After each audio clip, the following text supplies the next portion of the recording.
October 30th, 1935. A brand new aircraft rolls down the runway at Wright Field. 4 engines, massive range, the future of aviation. It lifts off smoothly. Then at about 300 feet, it stalls, flips, crashes. Investigators find no mechanical failure. The pilot, one of the best in the world, forgot to disengage a control lock. The plane wasn't broken, it was just too complex. One reporter later described it as too much airplane for one man to fly. That sentence should bother you, because most of us are trying to fly too much airplane every day. In a world of notifications and constant noise, there's a rare skill. Cal Newport calls it deep work. It's focused, distraction-free effort that stretches your brain. The kind of work that actually builds skill, creates value, moves your career. Then there's shallow work. Emails, status calls, small fixes, formatting, coordination, necessary, sometimes, but you can do it while thinking about dinner. Deep work builds, shallow work maintains, and most people spend their entire day maintaining. Here's the trap. Shallow work feels productive because it's visible. You reply, someone thanks you.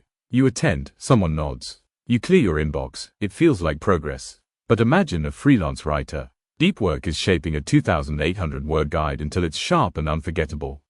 Shallow work is refreshing LinkedIn, tweaking formatting, checking analytics every 10 minutes.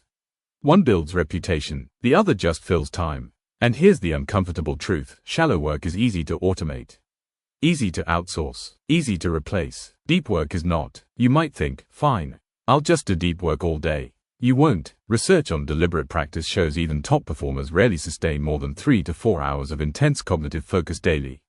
Your brain has limits. Deep work is heavy lifting, which means success isn't about grinding 10 distracted hours. It's about protecting a few focused ones. Even one bad night of sleep measurably hurts attention and working memory. So when you try to focus, exhausted, you're not doing deep work. You're just staring at a screen. When Cambridge shut down during the plague, Isaac Newton went home. In that stretch, he developed foundational work in calculus and optics. When Bill Gates felt overwhelmed, he disappeared on Think Weeks to read and think deeply. The Beatles didn't become legends by checking messages. They spent brutal hours in Hamburg clubs, playing and refining. History keeps whispering the same lesson. Great output requires protected focus. Shallow work makes you feel busy. Deep work makes you valuable. One keeps the lights on. The other builds the house. So here's your challenge. Look at your last 24 hours. How much of it stretched your brain? How much of it was maintenance? If you don't deliberately protect time for depth, shallow work will quietly take over.